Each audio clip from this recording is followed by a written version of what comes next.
The hydrocompressor on the workbench let out a sound like a dying bantha trying to cough up a lung. It was a rhythmic, grinding wheeze that vibrated through the metal table and up into Adam's elbows. He gritted his teeth, wiped a smear of black grease across his forehead with the back of a glove and tapped the manifold with a wrench. "Don't give me that attitude," Adam muttered to the machine. "You are 30 years old. You do not get to have a midlife crisis until you are at least 50. The machine hissed in response, spitting a jet of hot steam that missed his left ear by 2 inches. Adam sighed. He loved machines. Machines made sense. If a machine was broken, it was usually because a gear had stripped or a circuit had fried. It was never because the machine had passive-aggressive tendencies or unresolved childhood trauma. Or at least they weren't supposed to. Adam checked the time on the wall display. It was 3 in the afternoon. The sun outside was baking the pavement of Sector 7, a district that the City Planning Committee had politely labeled as charismatically rustic, but which everyone who lived there called the scrap heap.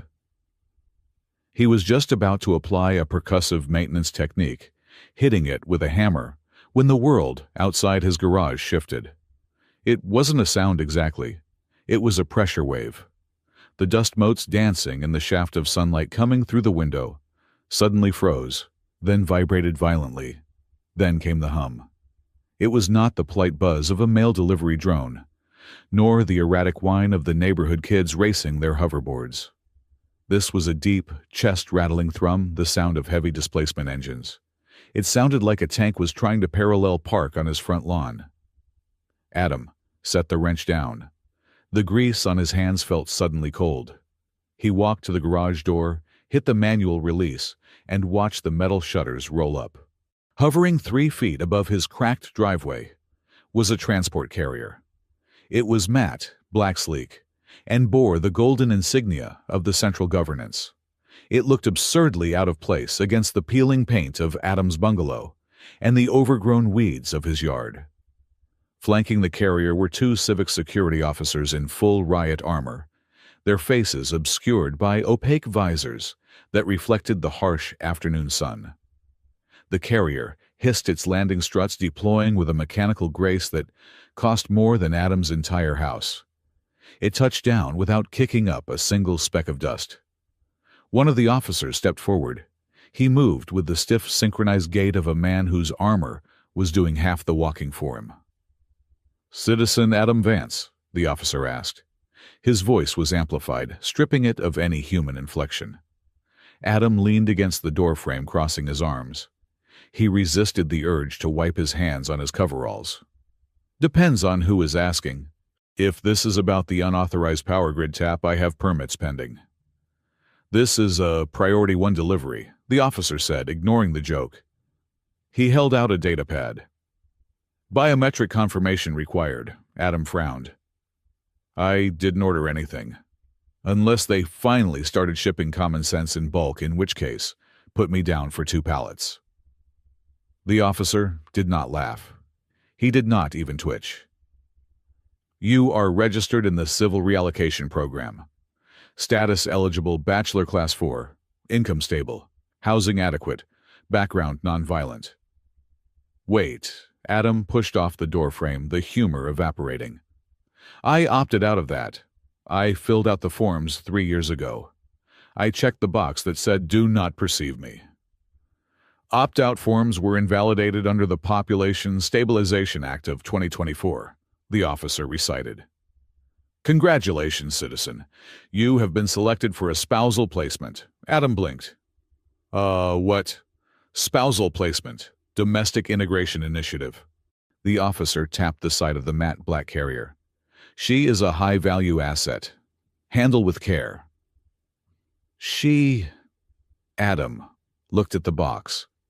It looked less like a passenger vehicle and more like a casket designed by a tech company. "You have got to be kidding me. You are delivering a person like a pizza. Take it back."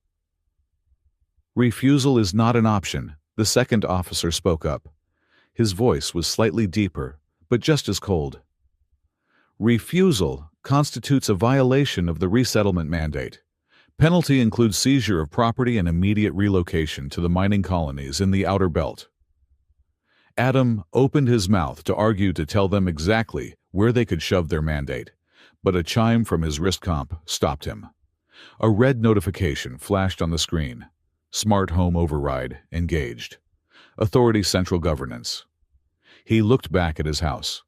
The lights in the hallway flickered once and turned a compliant, sterile white. His own front door clicked the lock, engaging and disengaging, rapidly demonstrating that he was no longer the master of his own castle. "Sign," the first officer said, shoving the data pad into Adam's grease-stained hand. Adam looked at the pad. Then he looked at the black box. Then he looked at the officers who were undoubtedly armed with stunning batons that could scramble his nervous system for a week. "Fine," Adam growled. He pressed his thumb against the screen. "But if she is allergic to dust grease or sarcasm, she is going to have a terrible time." "Placement confirmed," the officer said. With a hiss of hydraulics, the side of the black carrier opened. A ramp slid out, and then the stasis pod within slid down onto Adam's driveway. It was a transparent cylinder glowing with a soft blue light. Inside lay a woman. She was pale, her hair a cascade of dark waves that floated in the suspension field. Her features were sharp, aristocratic, frozen in a calm that looked too deep to be natural. But it was not her face that drew the eye, it was her legs. From the mid-thigh down, her body ceased to be flesh and bone. Instead, complex, articulate machinery replaced her limbs. It was not the clunky industrial prosthetics Adam was used to seeing on factory workers. This was art. White ceramic plating bundles of synthetic muscle fibers that glowed with a faint violet pulse, and joints of polished chrome. But the legs were lifeless. They hung limp in the suspension field, dead weight, attached to a sleeping woman. "She is a refugee from the Antares sector," the officer said, turning back to the transport. "Biomechanical integration necessitated by war injuries. Full mobility is currently unavailable. She is listed as dependent class." "Crippled," Adam said, the word tasting sour. "You mean she is crippled?" "We prefer the term mobility challenged," the officer said. He tapped a command on his gauntlet. The suspension field inside the pod died. The glass lid hissed open. The woman gasped.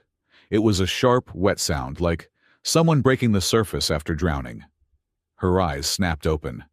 They were violet, the same color as the fibers in her artificial legs, and they were wide with instant, terrifying clarity. She sat up, gasping for air, her hands clutching the edges of the pod. She looked around wildly, at the armored officers, at the gray sky, and finally at Adam. She did not scream. She did not cry. She looked at Adam's grease-stained shirt, then at the rusty compressor behind him, and finally at the cigarette butt smoldering on the driveway. She raised an eyebrow. "Is your house always this dangerously flammable?" she asked. Her voice was raspy, but the accent was high-born, precise, and dripping with judgment. Adam stared at her.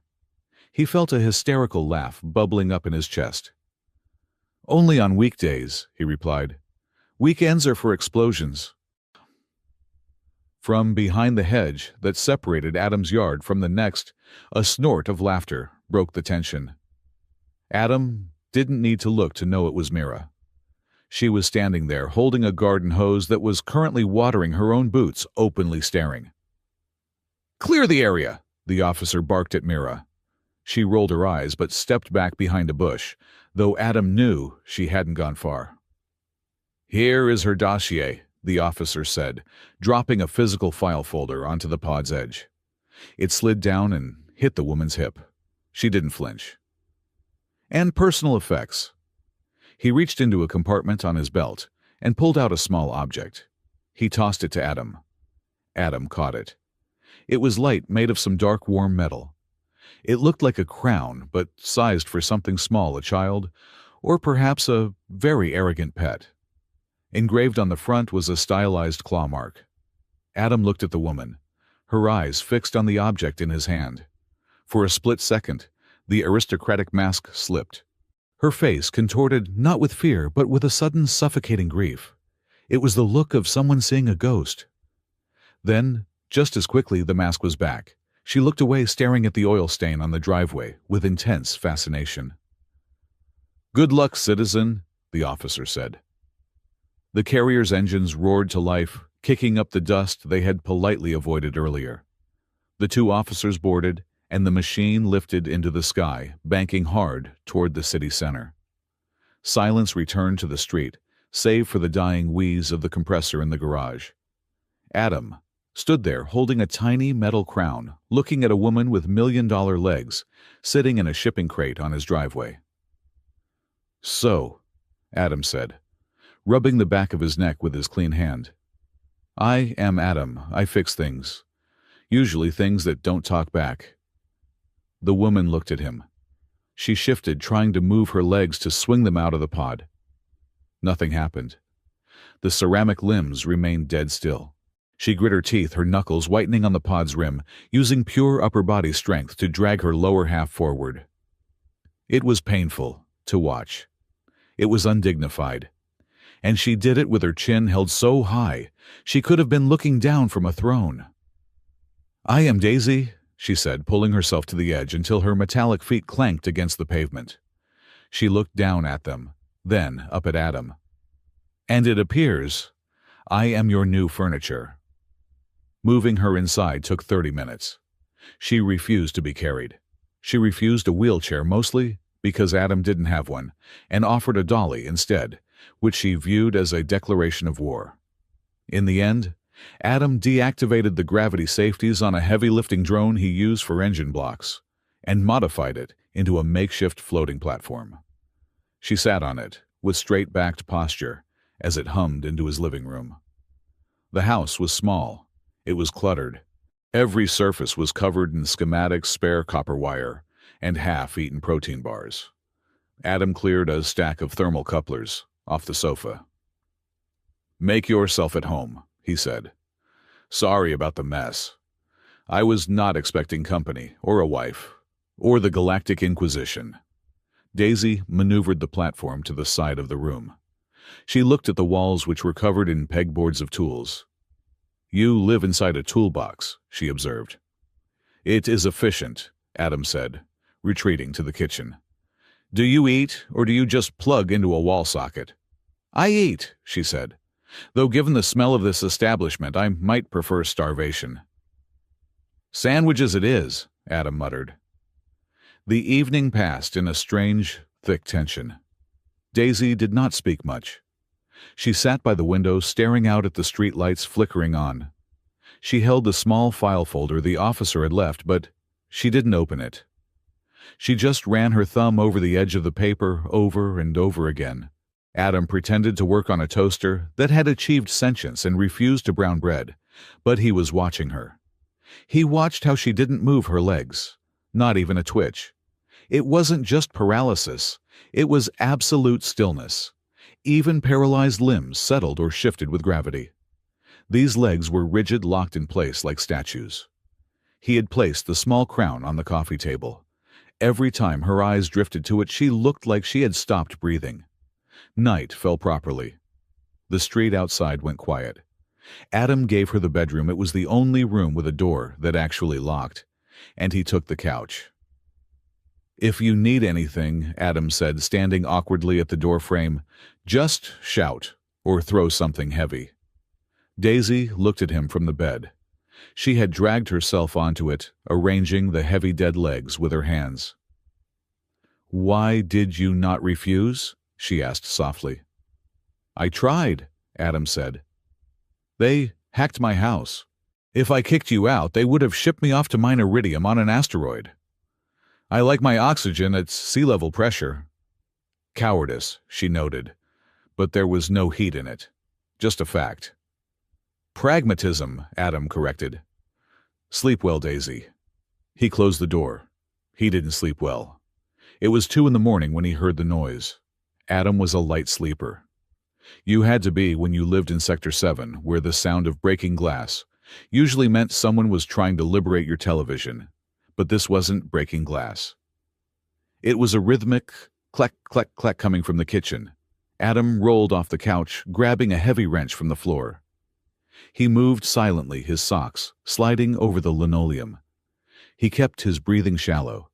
He crept down the hallway, keeping to the shadows. The kitchen light was off, but the refrigerator door was open, casting a wedge of cold yellow light across the floor. Crouched in the light was a creature. At first glance, it looked like a cat. It was white fluffy, and had a tail that twitched with agitation. But as Adam squinted, he saw the truth. The tail was segmented metal. The eyes, glowing in the dark, were optical sensors. And the sound it made wasn't a purr. It was the hum of a cooling fan. It was a drone. A very sophisticated, very expensive drone disguised as a chubby white cat. The creature, Mochi, the file had named it, was holding a carton of milk. It looked at Adam. Adam looked at it. "Meow," the drone said. The voice was synthesized flat and sounded like a man saying the word meow, rather than an actual cat sound. "What are you doing?" Adam whispered, lowering the wrench slightly. The cat drone dropped the milk, which it clearly couldn't drink, and darted past Adam's legs. It moved with fluid speed, heading straight for the bedroom door. Adam followed. "Hey, no entry!" The drone ignored him. It reached the door. A small panel on its chest slid open and a laser beam shot out, hitting the lock mechanism. The tumblers clicked. The door swung open. Adam froze. He expected Daisy to be asleep, or maybe awake and terrified. Daisy was asleep. She was lying on her back, her breathing even. The blanket had been kicked off, exposing the biomech legs.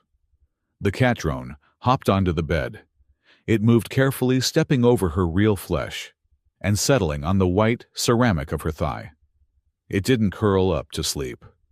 Instead, its eyes shifted from yellow to a scanning red. A grid of laser light fanned out from its nose, sweeping over the connection point where flesh met machine. Adam stepped closer, his curiosity overriding his manners. He knew that grid. That was a diagnostic scan. He moved to the side of the bed, watching the readout that was being projected holographically from the cat's collar. It was a stream of code cascading faster than a normal human could read. But Adam wasn't normal. He was a mechanic who spoke machine better than he spoke English. He saw voltage readings. He saw nerve impulse metrics. "Wait a minute," Adam whispered. He reached out. The cat drone hissed a burst of static noise and extended metal claws. "Easy furball," Adam murmured. "I am just looking." He leaned in, looking at the junction port on Daisy's knee. There was a small LED indicator there, blinking a slow, steady amber. According to the paperwork, the nerves were severed. The connection was dead. The legs were just heavy ornaments. But the scan told a different story. The nerve impulses from Daisy's spine were hitting the junction at 100% strength. They were screaming to get through. The legs weren't broken. They were listening. The problem was a line of code in the firmware. Adam recognized the syntax. It wasn't a medical error loop. It was a suppression protocol, a command line that effectively said, if signal received initiate lockdown. It was a governor, like the ones they put on rental scooters to keep them from going too fast, but infinitely more cruel. Adam pulled a small sonic screwdriver from his pocket. He slept with it, habit of the trade, and adjusted the frequency. He held it near the knee joint, just listening to the hum of the servos. They were fighting. The servos were trying to engage, vibrating microscopically, and the software was slamming them back down. Every second of every day her body was trying to walk, and the machine was forcing her to sit. "That hurts," a voice whispered. Adam jumped. The cat drone vanished under the bed in a blur of white fur. Daisy was awake. She was looking at him, her eyes dark in the shadows. She didn't look sleepy. She looked exhausted, a bone-deep weariness that had nothing to do with rest. "I was just checking," Adam stammered. "The cat thing woke me up." "Mochi," she said. "He worries." Adam pointed the screwdriver at her legs. "These aren't broken, Daisy." She went very still. "The hardware is pristine," Adam said, his voice dropping to a low, intense rumble. "The connection is solid. I can hear the servos whining. They want to move. Someone put a lock on them. A digital shackle." He looked at her face, expecting surprise, expecting hope. He saw neither. Daisy looked at the ceiling. A single tear leaked from the corner of her eye, tracking silver in the moonlight. "I know," she whispered. Adam stared at her. "You know. Why didn't you say anything we could—" "You cannot," she cut him off. Her voice was brittle glass. "Dr. Soren Pell installed it himself. He told me it was for stabilization. He said my trauma was too great that if I walked the feedback loop would burn out my brain." "That is a lie," Adam said flatly. "That is a physiological impossibility with this tech. This is a grade A military chassis. It has dampeners." "It is not about the tech," Daisy said, turning her head to look at him. Her eyes were fierce, burning with a cold fire. "It is about the message. A walking bride is a person. A crippled bride is a symbol." She reached down her hand, hovering over the ceramic thigh she couldn't feel. "They did not save me, Adam," she said, the words heavy and final. "They stored me. I am not a refugee.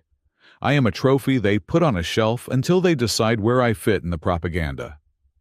Adam's grip tightened on his screwdriver. He looked at the legs, marvels of engineering perverted into a cage. He felt that familiar twist in his gut, the one he got, when he saw a beautiful engine left to rust in the rain. But this was worse. This was active malice. "I can fix it," Adam said. Daisy laughed. It was a dry, hollow sound. "You are a mechanic who lives in a garage. These are encrypted with military-grade ciphers."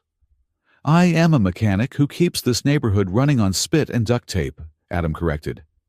"And I hate DRM, especially when it is installed in people." He stood up. The cat drone Mochi poked its head out from under the bed. It looked at Adam, then at Daisy, and let out a soft, querying beep. "Go to sleep, Daisy," Adam said. "We will talk in the morning.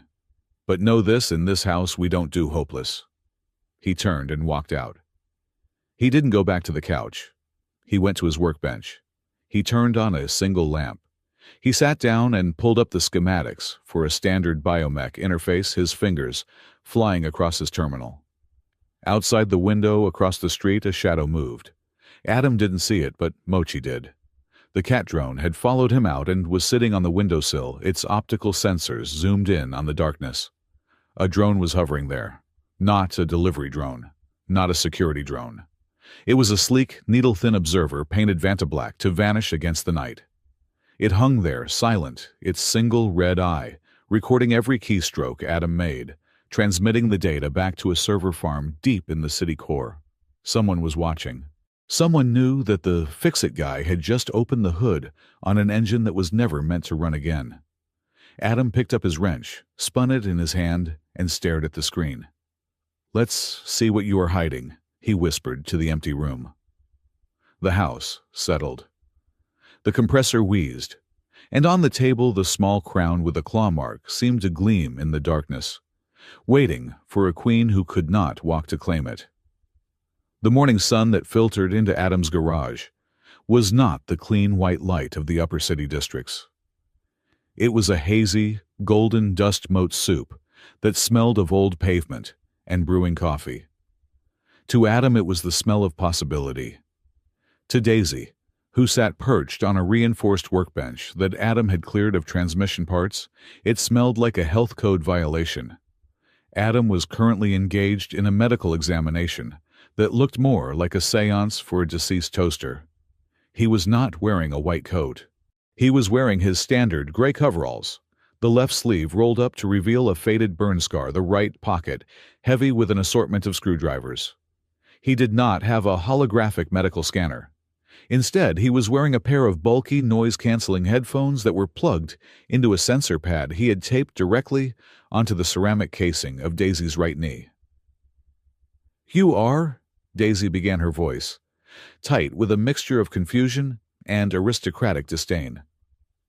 Listening to my leg, Adam held up a finger. His eyes closed. He adjusted a dial on the amplifier clipped to his belt. Hush, it is trying to tell me a joke, but the delivery is terrible. Daisy stared at him. In the grand medical bays of the Central Governance examinations were silent, sterile affairs, conducted by drones and doctors, who looked at screens, not patients. They spoke of neural pathways and synaptic degradation. They never told her to hush, because her leg was telling a joke. She looked down at her own limbs. The biomech legs were beautiful in a cruel, sculptural way. The white ceramic plating was flawless, etched with faint silver lines that were supposed to conduct bioelectricity. The joints at the knees and ankles were polished chrome, intricate clockwork mechanisms that should have offered a range of motion superior to human bone. But they hung there, dead weight, beautiful anchors dragging her down. Adam slid the sensor pad down to her ankle. He frowned, tapping the metal casing with a small rubber mallet. Thunk. "Do you feel that?" Adam asked. "I feel the impact on the casing," Daisy said. "Vibration. But I do not feel the limb. It is like wearing a very heavy boot that I cannot take off." Adam slid the headphones off his ears and let them hang around his neck. He picked up a device that looked suspiciously like a modified stud finder. "Okay. The hardware is singing. It is loud. The servos are primed, the power cells are at 98% efficiency, and the hydraulic fluid is clean.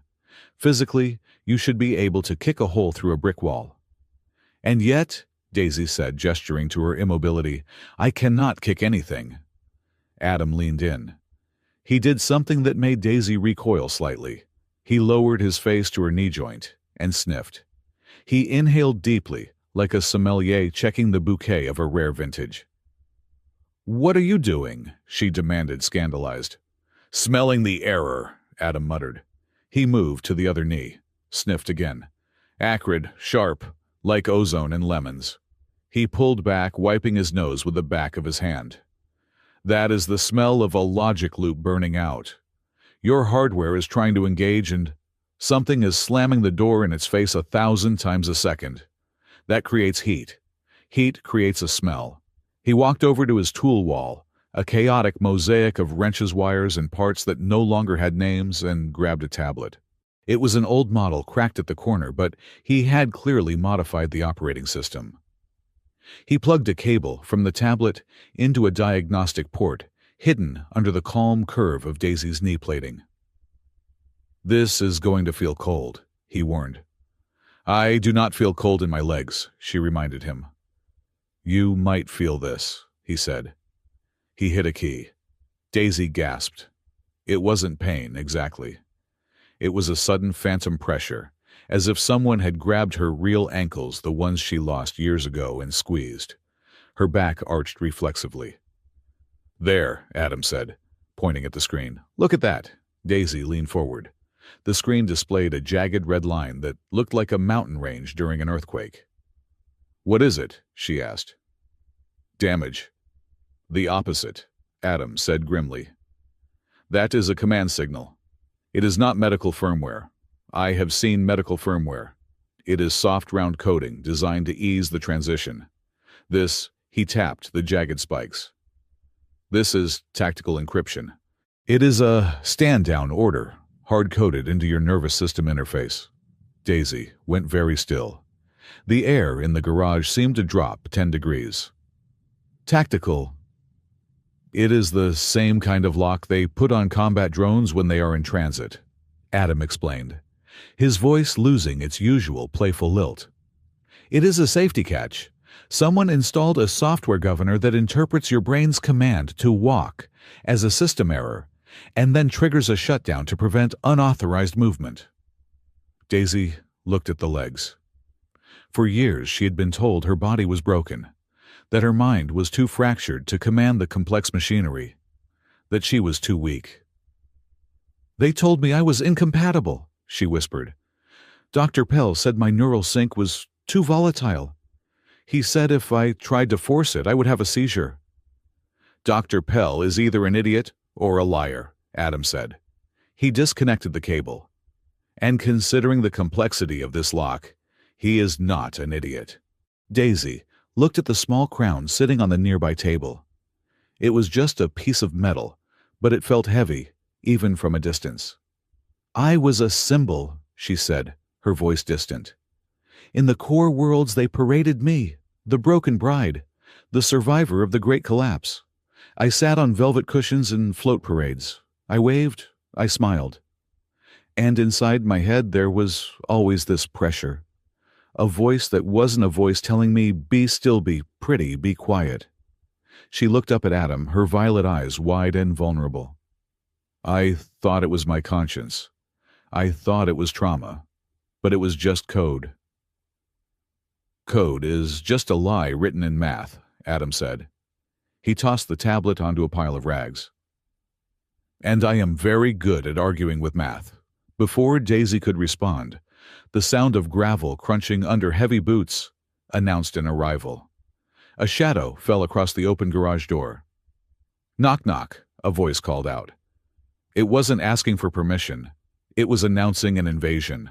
Adam sighed. Hide the good whiskey. It is the neighborhood watch. Mira strode into the garage. She was a woman who looked like she had been carved out of granite, and then dressed in oversized floral prints to confuse the enemy. She was carrying a covered casserole dish in one hand and a taser in the other. She stopped looking from Adam to Daisy, and then to the biomech legs dangling from the workbench. So, Mira said, setting the casserole down on top of a pile of brake pads. The rumors are true. The government finally mailed you a girlfriend. She is a refugee, Mira, Adam said, sounding tired. And a guest. Daisy, this is Mira. She lives next door. She thinks she owns the street. Do not encourage her. Mira ignored him and walked straight up to Daisy. She didn't look at the legs. She looked Daisy dead in the eye. Daisy braced herself for pity. She braced herself for the usual questions about how it happened or how hard it must be. You look hungry, Mira said. And angry. It is a good combination. Keeps the blood moving. Daisy blinked. I beg your pardon. Adam eats protein paste in sadness, Mira said, jerking a thumb at the mechanic. I brought lasagna. Real cheese, not that synthetic plastic they sell at the dispenser. Mira leaned against the workbench, crossing her arms. Her eyes flicked briefly to the paralyzed legs, then back to Daisy's face. Okay, real talk. Who hurt you? I just want to talk. With a chair. Daisy stared at her. With a chair. It is a euphemism for extreme violence, Adam supplied helpfully from the back of the room, where he was scrubbing his hands. Mira believes that all diplomatic problems can be solved with high-velocity furniture. No violence, Adam continued, walking back towards them. We do sarcasm first, then lawsuits. Then, if necessary, we escalate to aggressive landscaping. He is soft, Mira told Daisy. He thinks he is tough because he can fix an engine, but he cries during dog food commercials. That dog was a hero, Adam protested. For the first time since she had arrived in the crate, a small, genuine smile touched the corner of Daisy's mouth. It was fleeting, but it was there. These people were chaotic. They were messy. They were nothing like the composed, silent handlers she was used to. I do not know who hurt me, Daisy said quietly. That is the problem. It seems to be a committee. Bureaucracy, Mira spat. The worst kind of villain. You cannot hit a committee with a chair. They just form a subcommittee to investigate the impact. Suddenly, a high-pitched whine cut through the garage. It came from Mochi the cat drone, who had been sleeping on top of a warm power supply unit. Mochi stood up, arched its mechanical back, and let out a hiss that sounded like a modem trying to connect to a burning server. What is it, boy? Adam asked. Proximity alert, a synthetic voice announced from the drone's mouth. Civil authority vessel approaching. Class A authorization. Adam and Mira exchanged a look. The banter evaporated instantly. "Class A," Mira muttered. "That is high brass. They usually do not come down to the slums, unless they want to bulldoze something." Adam wiped his hands on a rag. "Daisy, stay there. Look ornamental." "I have had years of practice," she said bitterly.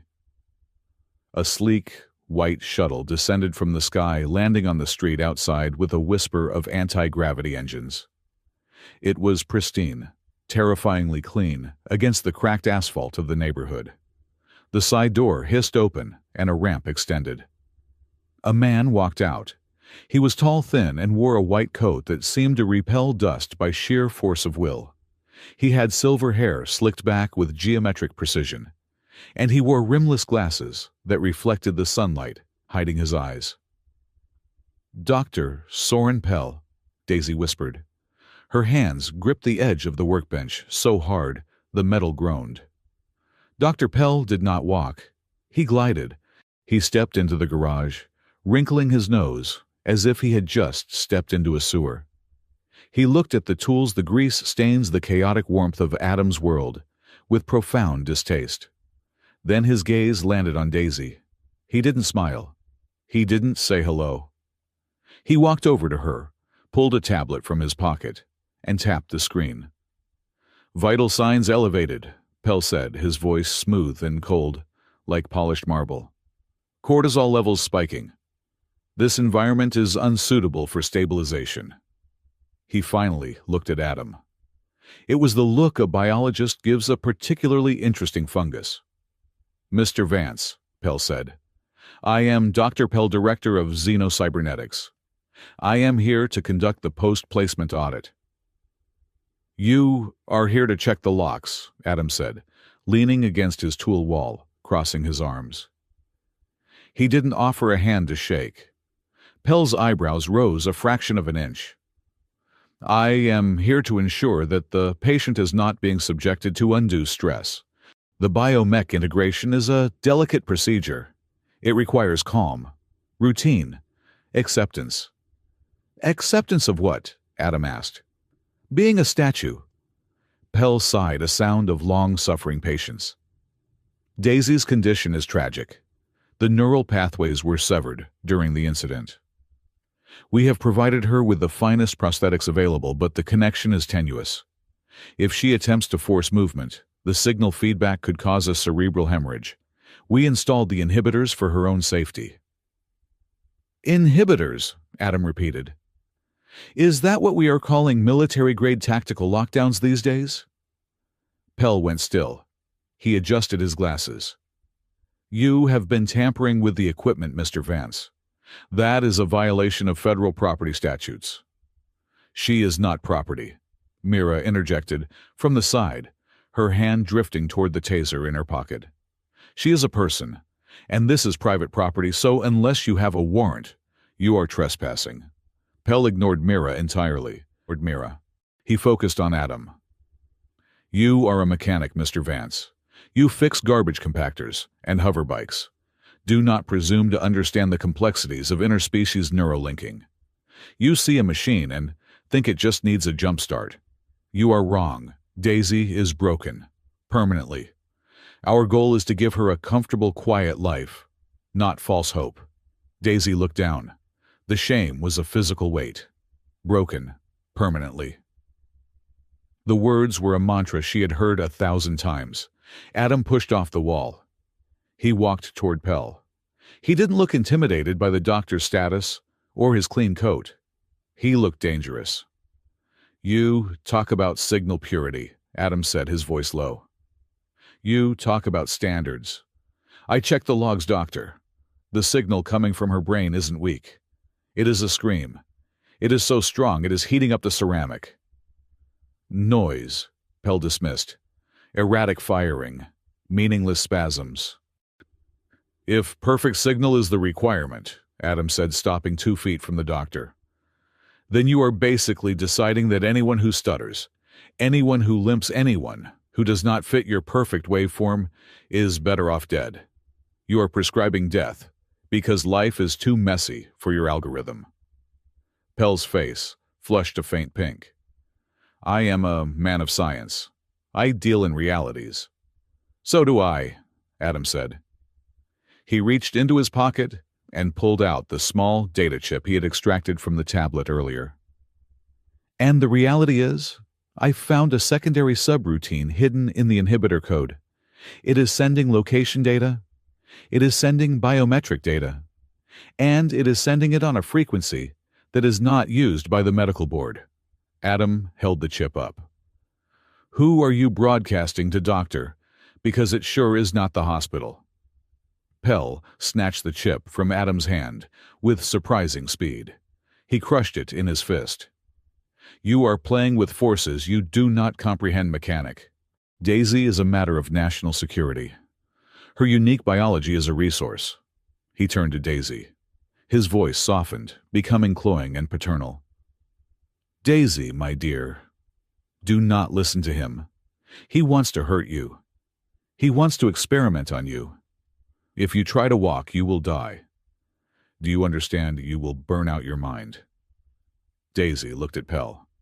Then she looked at Adam. Adam didn't offer promises. He didn't say it would be safe. He just looked at her with that steady, grease-stained honesty. It will hurt, Adam said to her, ignoring Pell. Baking the lock will hurt like hell, and you might fall. You probably will fall. But you will be the one doing the falling, not him. Daisy felt a trembling start in her chest. It was terror. She had been safe in her cage, unhappy, but safe. If she tried this, if she trusted this man she had met yesterday, she could lose everything. She could die. But then, she looked at her legs, the beautiful white dead things. I do not want to be safe, Daisy whispered. Pell's eyes narrowed. What did you say? I said, Daisy raised her voice, the tremor vanishing, replaced by the steel of a woman who had survived a war she couldn't remember. Get out of my garage. Pell stared at her. Then he smoothed his coat. He looked at Adam with pure venom. You have 1 week, Vance. 1 week until the next mandatory audit. If I find any evidence of tampering, I will have this unit recalled and you incarcerated. He turned and walked out. The white shuttle lifted off, leaving a swirl of dust in its wake. The garage was silent. Well, Mira said, exhaling loudly. That went well.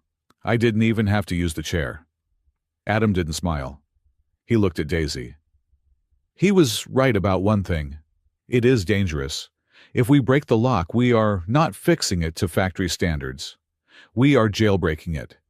We are tricking the system into thinking the error is a feature. Do it, Daisy said. We need to prepare, Adam said. I need to rewrite the driver software. I need to bypass the voltage regulators. It will take all night. I am not going anywhere, Daisy said. Obviously. Adam finally cracked a smile. He turned back to his workbench. Mira, heat up the lasagna. We are going to need the calories. As Adam began to type furiously on his terminal, and Mira busied herself finding plates in the messy kitchen, Mochi the cat drone hopped onto the workbench next to Daisy. The drone sat on its haunches. It tilted its head, looking at Daisy with unblinking optic sensors. Then it did something it had never done before. It opened its mouth and a beam of coherent light shot up toward the ceiling. It wasn't a diagnostic grid this time. It was a projection. The dusty ceiling of the garage dissolved into a field of stars. It was a star map, but not of the local sector. It was a map of the outer rims, the wild space where the laws of physics were more like suggestions. In the center of the map, a symbol burned in bright blood-red light. It was a claw mark identical to the one on the crown. Text scrolled beneath it in a language that looked like scratches on bone, translated instantly by the drone's verbal processor, Cat Queen, claim pending. Target located. Initiating retrieval protocol. Daisy's face went pale. The blood drained from her lips. She stared at the projection, her breath catching in her throat. Adam, she whispered, her voice trembling so hard it was barely audible. Adam spun around. He saw the map. He saw the red claw. "What is that?" Adam asked. "Another government tracking system." Daisy shook her head. Her eyes were wide with a primal, ancient fear. She reached out and grabbed Adam's arm, her fingers digging into his muscle. "No," she said. "The government wants to use me. But she wants to consume me." Daisy looked at the red text pulsing on the ceiling. "She found me," Daisy whispered. "The Queen found me." Adam looked at the map, then at the terrified woman, and finally at the small, innocuous-looking cat drone that was projecting a message of intergalactic doom. "Okay," Adam said, reaching for his heaviest wrench. "I am going to need a bigger firewall." Outside, the wind picked up howling through the streets of Sector 7, sounding suspiciously like the cry of a hunting beast. The shadows in the corners of the room seemed to stretch, reaching toward the woman who sat on the workbench, a broken queen waiting for a war she thought she had escaped. The garage had transformed. It no longer looked like a place where engines went to die. It looked like a medieval torture chamber, designed by a mechanic with a degree in improvisation. Adam had spent the last 6 hours constructing a suspension rig. He had welded a heavy-duty steel beam across the highest rafters of the ceiling. From this beam hung a series of industrial chains, climbing ropes, and a padded harness that looked suspiciously like it had been repurposed from a parachute. A winch motor, usually used for lifting engine blocks out of transport trucks, was bolted to the wall, its control cable trailing across the oil-stained floor like a black snake. Daisy sat in her wheelchair, a makeshift thing Adam had cobbled together from an office chair and bicycle, wheels, and stared at the contraption. "It looks," Daisy said, her voice echoing slightly in the hollow space, "like you intend to hang me." Adam wiped his hands on a rag that was already black with grease. He looked at the rig, then at her. "It is a suspension harness. Gravity is currently your enemy. This takes gravity out of the equation so you can focus on the signal. Think of it as a dance partner that does all the lifting." "It looks like a trap," she corrected him. "A very polite, well-engineered trap." "The best kind," Adam agreed. He walked over to her. He was not smiling. The playful banter of the previous night had evaporated, replaced by a focused, grim intensity. "Listen to me, Daisy. What we are about to do is not medical. Medical implies healing. This is hacking. We are breaking a digital bone to reset it." He knelt in front of her. He did not touch her legs. He looked her in the eyes. "Once I can bridge the connection and bypass the inhibitor, the signal from your brain is going to hit those servos with zero latency. There will be no dampeners, no filters. It is going to be loud. It is going to be chaotic." He paused, letting the silence settle between them. The only sound was the low hum of the refrigerator in the kitchen and the distant whine of a police drone patrolling Sector 7. "So, I have one question," Adam said. "You want control back or you want peace? Peace is staying in the chair. Peace is quiet. Control is going to hurt." Daisy looked at the harness. She looked at her white ceramic legs that had been beautiful, heavy statues for so long. She thought about the parades. She thought about the velvet cushions. She thought about the voice in her head telling her to be still. "Control," she whispered. Then she sharpened her voice, cutting the air like a blade. "Control, even if it hurts," Adam nodded. "Good answer." He helped her into the harness. It was an awkward, intimate process, adjusting straps around her waist and thighs, ensuring the padding would hold her weight. Daisy hated it. She hated the helplessness of being maneuvered like a doll, but she bit her lip and said nothing. "Ready?" Adam asked. He was standing by the winch control. "Do it," she said. Adam hit the button. The motor whined. The chains pulled taut. Slowly, Daisy was lifted out of the chair.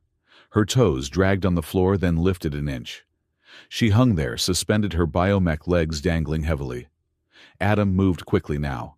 He grabbed his modified tablet and the splicing tool. He plugged into the port behind her knee. "Initiating bypass in 3, Adam said. 2, 1. He tapped the screen. There was no sound, no explosion, no sparks. But for Daisy, the world turned white. It started at the base of her spine. It wasn't pain, not at first. It was a roar. It felt as if a dam had burst and a river of freezing cold water was rushing down her nerves. It hit the connection point at her hips and exploded into a kaleidoscope of sensation. She gasped her back, arching violently against the harness. "Breathe," Adam's voice. Sounded like it was coming from underwater. The sensation shifted. The cold turned to heat. Molten lead pouring down her thighs into her knees, down to her ankles. It was searing, impossible heat. And then came the itch. A phantom itch deep inside the ceramic plating, as if 1,000 ants were crawling under a skin she didn't have. "Make it stop!" she screamed. She didn't mean to. The words tore out of her throat. "I cannot stop it," Adam yelled back. He was right there, his hands gripping her shoulders, steadying her as she thrashed. "You have to write it out. Your brain is mapping the hardware. It is trying to find the edges." Daisy squeezed her eyes shut. The visual feedback was blinding. Flashes of red and gold burst behind her eyelids. She could feel the floor, not with her feet, but with her mind. She could feel the air currents moving around her metal calves. The sensory input was raw, unfiltered, and overwhelming. She felt like she was burning alive. She felt like she was freezing. She felt everything all at once after years of feeling nothing. "Adam!" She cried out, her hands flailing, looking for something to hold on to. He caught her hands. His grip was rough, calloused, and undeniably real. He didn't pull away. He anchored her. "I have you," he said. His voice was right in her ear now, cutting through the static, screaming in her head. "I have you. Look at me. Daisy, look at me." She forced her eyes open. Through the blur of tears and sensory overload, she saw his face. He looked terrified, but he wasn't letting go. "It burns," she sobbed. "I know," he said. "That is the nerves waking up. They are angry. Tell them to shut up. Tell them you are the boss." Daisy gripped his hands until her knuckles were white. She focused on his face. She focused on the grease smudge on his cheek. She focused on the smell of him, oil, sweat, and soap. She used him as a fulcrum to lever her mind out of the chaos. Slowly, the roar began to fade. The white heat cooled to a dull, throbbing ache. The chaotic static settled into a hum, a low, constant hum, that vibrated from her hips to her heels. She hung in the harness, panting sweat, soaking her hair. Adam didn't let go. He kept holding her hands, his thumbs, rubbing over her knuckles in a rhythmic, unconscious motion. Daisy looked down. Her legs were still, but they felt present. They didn't feel like furniture anymore. They felt like her. She looked up at Adam. She wanted to push him away. She hated that he had seen her like this weak, screaming dependent. But she also knew that if he let go, she might shatter. "Humans are insane." She wheezed, a hysterical laugh bubbling up in her chest. "You invent things that hurt just to fix things that are broken." Adam let out a breath he seemed to have been holding for 5 minutes. A crooked smile touched his lips. "Yeah, but we are consistent about it." He gently lowered the winch until her feet touched the concrete. "Okay," Adam said, stepping back, but keeping his hands ready to catch her. "Phase 1 is done. The lock is gone. Now comes the hard part." "That was not the hard part," Daisy asked, incredulous. "That was just turning the car on," Adam said. "Now you have to drive it." The training sessions began 10 minutes later. It was less like physical therapy and more like war. "Stand up," Adam commanded. Daisy pushed with her mind. The servos whined. Her legs locked straight. She shot up the harness, catching her weight as she swayed violently to the left. "Too much power," Adam critiqued. You are putting 100% output into a simple stand. Dial it back. You are not trying to jump over a building." "I do not know how to dial it back," she snapped. "It is all or nothing." "It is not," Adam said calmly. "It is a dimmer switch, not a toggle. Try again. Sit." She collapsed back into the sling. "Stand." She rose again, this time shaking so hard her ceramic knees clattered together. "Better," Adam said. "Hold it, hold it." "I am shaking," she gritted out. "That is the gyro stabilizers fighting your inner ear," Adam explained. "Your brain thinks you're falling. The legs know you are not. They are arguing. Make them agree." Hours passed. The sun moved across the garage floor. They drank water from a rusty tap. They didn't stop. Every inch of progress was a battle between fear and pride. Daisy was terrified. She was terrified that her legs would fail. She was terrified that this was a cruel joke. She was terrified of the height. She had forgotten how tall she was. "I cannot do this," she whispered, after the 20th failure sagging in the harness. "It is too much. I am just not built for this anymore." Adam didn't offer comfort. He didn't say, "It is okay, take a break." He walked over and tapped her metal shin with his wrench. Clang. "Your legs aren't smart, Daisy," he said sharply. "They are just motors and circuits. They do not know fear. They do not know history. They do not care about the Queen, or the director, or the accident. They are stupid." He pointed the wrench at her chest. "You are the smart one. You are the one carrying the baggage. The legs are waiting for orders. So stop asking them permission and tell them what to do." Daisy stared at him. Anger flared in her chest, hot and bright. How dare he? How dare this mechanic lecture her? On her own mind. "Fine," she hissed. She closed her eyes. She stopped trying to feel the floor. She stopped trying to balance. She simply envisioned herself standing. She visualized the image of herself as she used to be, tall, commanding, immovable. She pushed. The servos engaged with a smooth, synchronized hum. The ceramic plating shifted. Daisy stood up. She didn't sway, she didn't shake.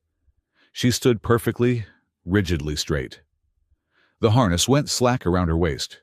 She opened her eyes. She was looking down at Adam. She was 6 feet tall in her mechanical lifts. She took a breath. Then she lifted her right foot. The sound of her foot hitting the concrete was not a tap. It was a thud. A heavy, metallic, resonant sound that vibrated through the floor. It sounded like a hammer hitting an anvil. It sounded like thunder contained in a single step. She took another step. Thud. And another thud. The sound frightened her. It was the sound of something heavy, something dangerous. It was the sound of a machine of war. But as she took the 4th step, the fear transmuted into something else. Power.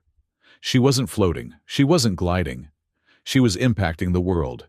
She was leaving a mark. She turned to face Adam. She was breathing hard, her face flushed with exertion and triumph. "I am standing," she said, the wonder leaking into her voice. "You are walking," Adam corrected, a genuine grin breaking across his face. "And you are louder than my truck." The doorbell rang. It wasn't the regular chime. It was the priority override chime that bypassed the volume controls and echoed through the entire house. "Mr. Vance," a voice projected from the exterior speakers. It was smooth, polite, and terrifyingly familiar. "I apologize for the intrusion. I was in the neighborhood and felt compelled to check on our new placement." Daisy froze. The blood drained from her face. "Cade," she whispered. "Director Harlan Cade. The architect of the resettlement program. The man who signed her transfer papers." Adam moved instantly. "Sit down, now." "I can't move fast," she panicked. "Trust the harness," Adam said. He grabbed the release on the winch and lowered her rapidly. Daisy collapsed into the wheelchair. Just as the garage door override engaged, the metal shutters rolled up. Standing in the driveway, framed by the orange light of the setting sun, was Director Harlan Cade. He was flanked by 2 security drones, but he looked like he was dressed for a garden party. He wore a tailored gray suit that cost more than the entire neighborhood of Sector 7. His smile was perfect white and did not reach his eyes. "Ah," Cade said, stepping into the garage. He looked around the chaotic workshop with an air of amused tolerance. "Mr. Vance, and the lovely Daisy. I hope I am not interrupting a domestic dispute." He looked at the chains hanging from the ceiling. He looked at the sweat on Daisy's face. He looked at Adam's dirty hands. "Just physical therapy," Adam said, stepping between Cade and Daisy. "Dr. Pell said she needed stability. I was building a support frame." "How industrious," Cade said. He walked past Adam, moving with the casual confidence of a predator that knows it has no natural enemies here. He stopped in front of Daisy. Daisy sat in the wheelchair, her hands gripping the armrests. She forced her breathing to slow. She forced the servos in her legs to disengage, to go limp. "You look well, my dear," Cade said. "Civilian life seems to agree with you." "It is an adjustment," Daisy said. Her voice was steady, but Adam saw the tension in her jaw. "We want you to be happy," Cade said. "Domestic harmony is a national priority. A happy bride is a stable society, after all." He reached out. His hand manicured, and soft landed on her knee. Daisy flinched. It was a microscopic movement, but Cade felt it. He didn't pull away. Instead, he drummed his fingers on the white ceramic plating. "Such marvelous engineering," Cade mused. "It is a shame about the compatibility issues. But perhaps it is for the best. Some things are too beautiful to be risked on the ground." He squeezed her knee. It wasn't a caress. It was a test. He was checking for resistance. He was checking for tone. Adam saw red. "Hands off," Adam said. The command cracked through the air like a whip. Cade stopped drumming his fingers. He slowly turned his head to look at Adam. The smile remained, but the temperature in the room plummeted. "Excuse me," Cade said softly. "I said hands off," Adam repeated. He didn't shout. He spoke with the flat, dangerous calm of a man who knows exactly where to hit a machine to make it stop working. "She is not a display model.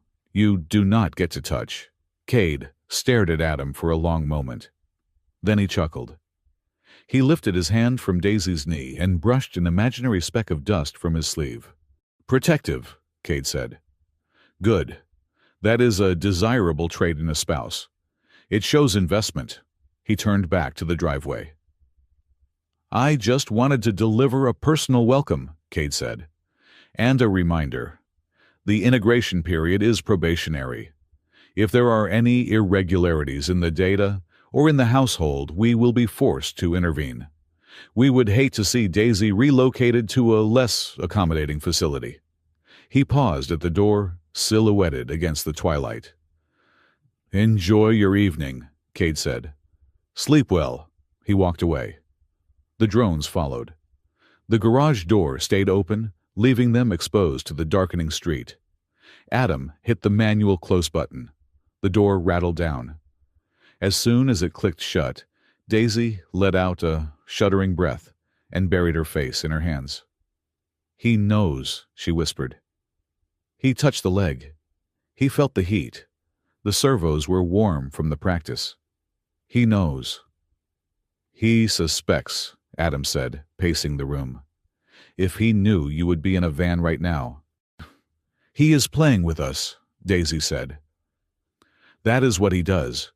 He lets you think you are safe, and then he pulls the floor out." Adam went to his workbench. "Mochi." The cat drone poked its head out from behind a stack of tires. "Full diagnostic sweep," Adam ordered. "Check the local node. Did Cade leave anything digital behind?" Mochi's eyes flashed red. It scanned the room. Then it let out a low, mournful growl. "What?" Adam asked. The lights in the garage flickered. Then they went out. "Adam!" Daisy's voice was sharp in the darkness. "Stay put," Adam said. He reached for his flashlight, but before he could turn it on, the emergency red lights of the garage flared to life. A robotic voice, different from the house system, boomed from the walls. "Biological hazard detected. Initiating containment protocol. Sector isolation active." "He did not leave anything behind," Adam said, realizing the trap too late. He brought a trigger. The heavy steel shutters over the windows slammed down. The main garage door engaged its deadbolts with a series of loud clacks. The air vents hissed shut. "He is locking us in," Adam yelled, running to the door control panel. It was dead. "He is sealing the garage." "Adam!" Daisy screamed. He spun around. Daisy was seizing.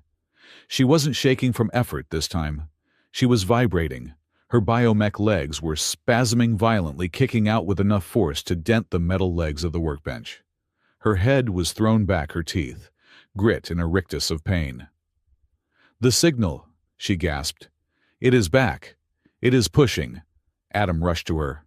"The inhibitor, we deleted it." "He is resetting it," she choked out. "Remote override." Adam grabbed his tablet. He connected to the local network.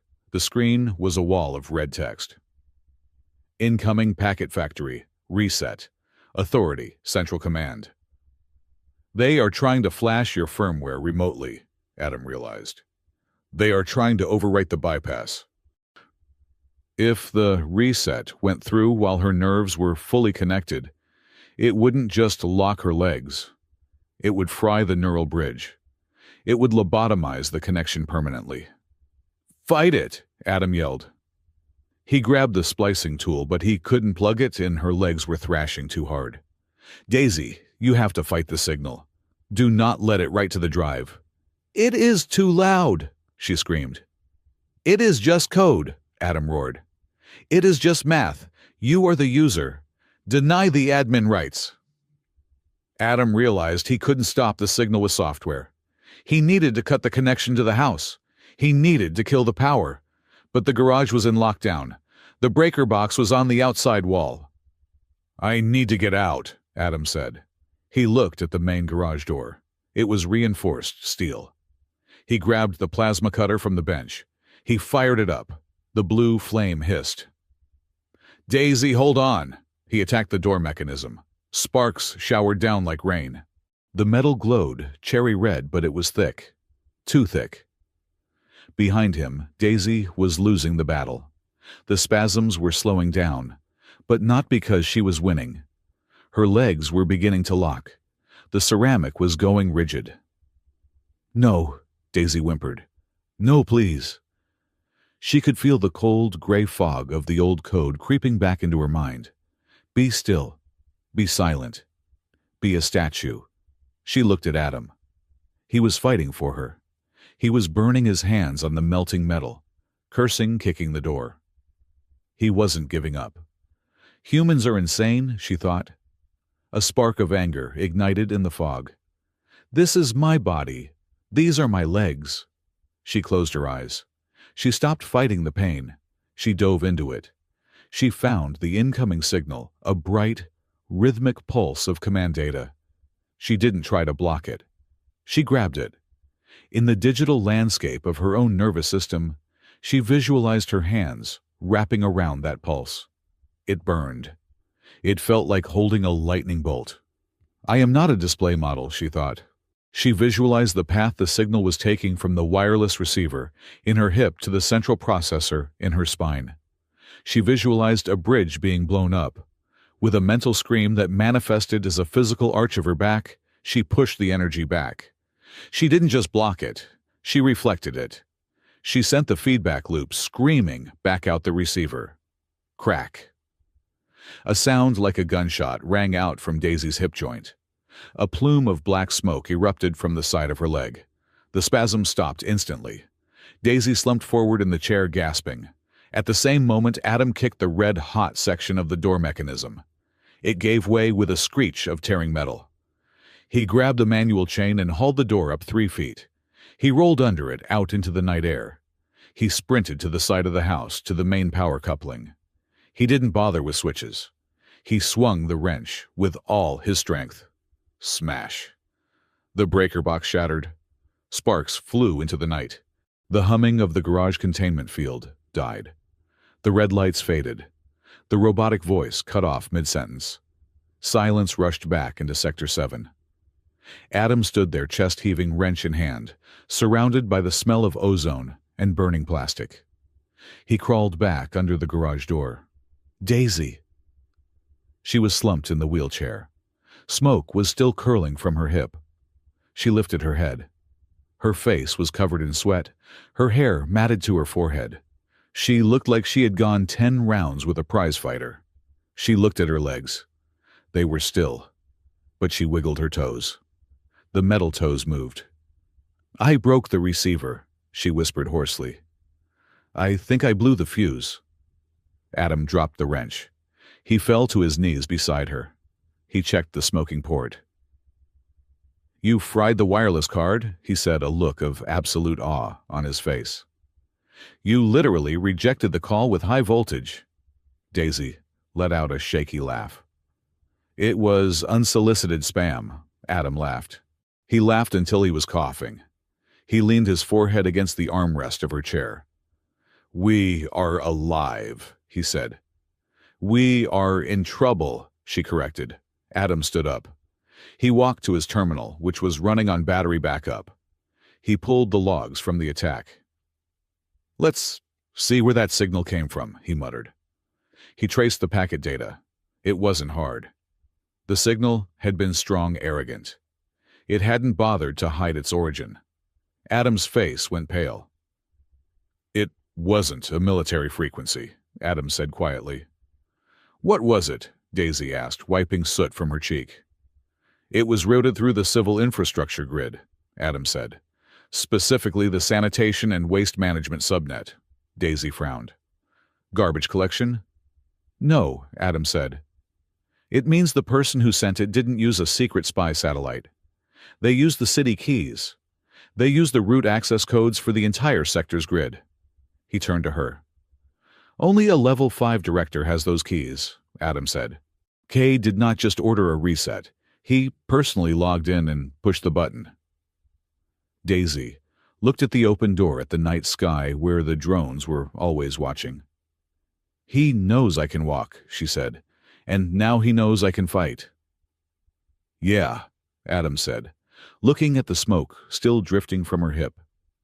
He knows the bride is not broken anymore.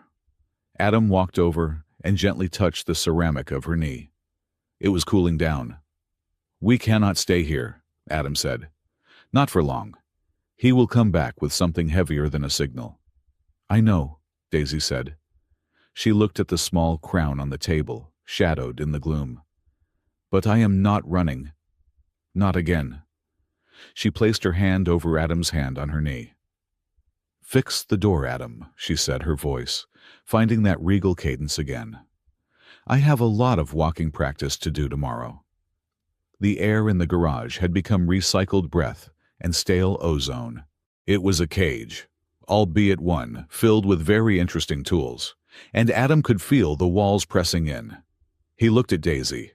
She was pacing the length of the concrete floor, her movements stiff and mechanical, like a marionette learning to cut its own strings. Every step was a calculation. Lift, extend, plant, shift weight.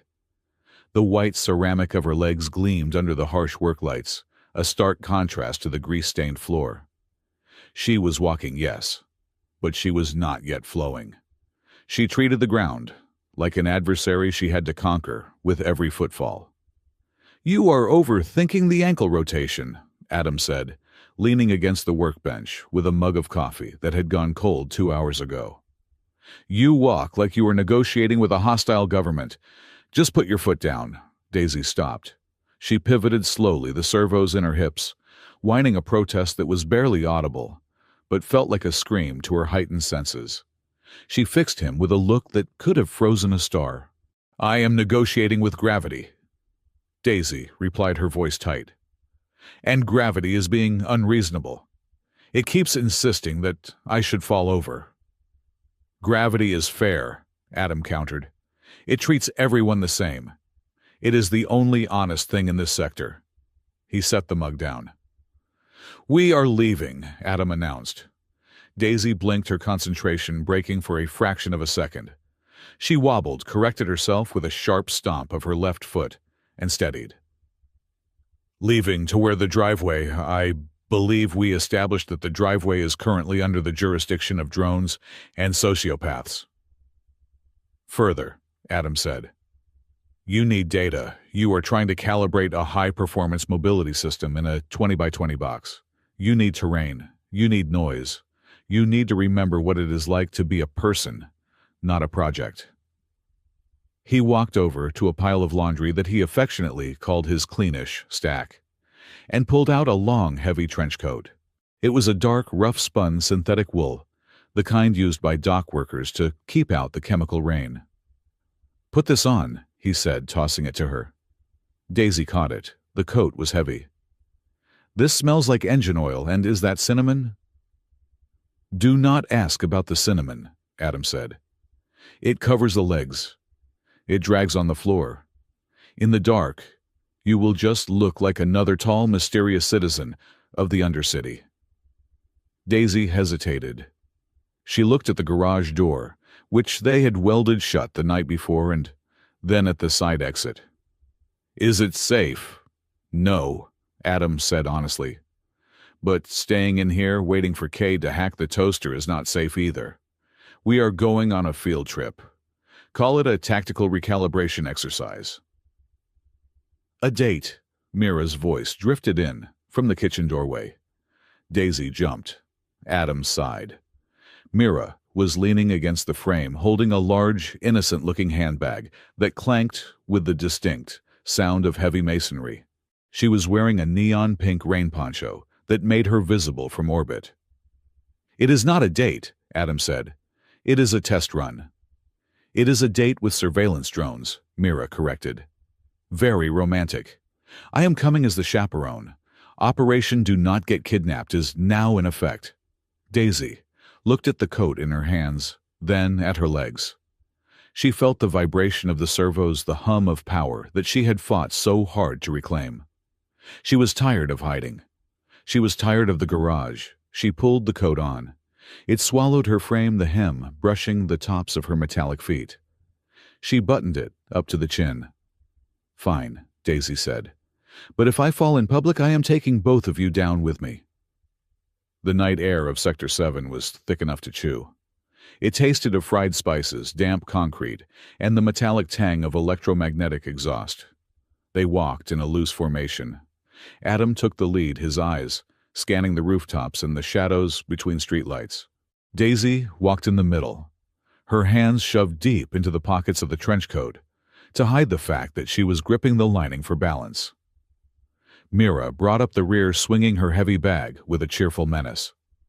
The night market was 3 blocks away, a sprawling, chaotic organism of light and sound that occupied the underpass of the Maglev Highway. As they entered the market, Daisy stopped. It was an assault on the senses. Lanterns, strung on unauthorized power lines, cast a riot of colors: red, amber, ultraviolet over the crowd. Smoke billowed from food stalls carrying the scent of grilled lizard skewers and synthetic pork buns. Music thumped from a dozen different speakers, a clashing symphony of bass and synth pop. People were everywhere. Workers in stained jumpsuits, street kids with glowing tattoos, scavengers selling scrap metal, and couples holding hands. Daisy had grown up in the high core. There, the streets were silent. The air was scrubbed. The people moved in designated lanes. It is so, Daisy struggled for the word. Disorganized. It is a mess, Adam said, stopping beside her. He looked at the chaos with a softness in his eyes that Daisy had not seen before. Look at it. No grid, no plan. Just people figuring it out. Daisy watched a vendor arguing with a customer over the price of a battery, both of them laughing by the end of it. She saw a group of teenagers fixing a broken, holographic projector, using gum and wire. In the core, Daisy said quietly, everything is correct. If a light flickers, it is replaced within 4 minutes. If people argue a mediation drone descends, it is perfect. It sounds lonely, Adam said. It is safe, Daisy countered. Safety requires order. Safety is an illusion, Adam said. He gestured to the market. This is resilience. Look at that stall over there. The roof is made of 3 different car hoods welded together. It is ugly, but it keeps the rain out. That is humanity, Daisy. We break, and then we build something weird out of the pieces. Daisy looked at him. The lights of a nearby stall reflected in his eyes, warm, golden, and defiant. He wasn't just talking about the market. He was talking about himself. He was talking about her. Mess is proof we were here, Adam said. Perfection just means no one touched it. A small child, chasing a robotic toy dog, ran straight into Daisy's legs. Daisy stiffened. Her gyros compensated instantly, locking her knees so she wouldn't topple. The sensation was strange. A dull impact on the ceramic transmitted as data to her spine. The child looked up. Sorry, lady, you are hard like a wall. Daisy looked down. The fear spiked the fear of discovery, of being seen as a monster. But the child just grinned, wiped his nose, and ran off after his toy. He hadn't screamed. He hadn't asked for a permit. He had just bounced off and kept going. Daisy let out a breath she didn't know she was holding. A laugh, small and genuine, escaped her lips. He said I am hard like a wall, she said. You are, Adam said. A very stubborn, very well-engineered wall. For a moment the noise of the market faded. They stood there surrounded by the smell of grease and the thrum of life, and Daisy felt something unlock in her chest that had nothing to do with firmware.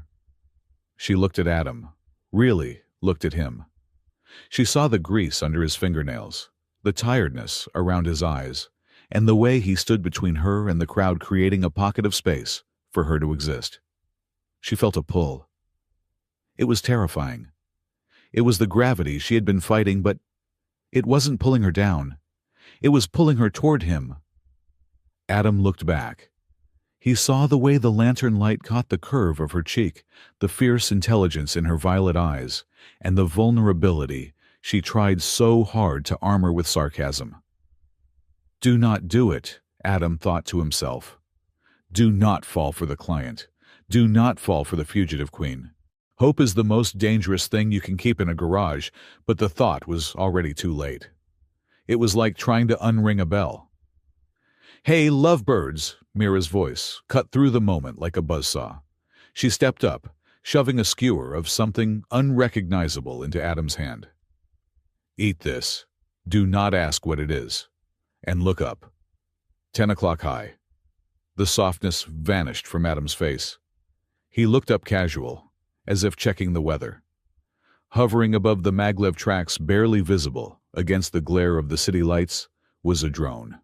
It wasn't a police drone. It was a needle-thin, matte black observer, the same kind that had watched the house. It is tracking us, Adam murmured. It is not engaging, Mira noted, chewing on her own skewer. It is just watching, gathering footage for the director's home movies.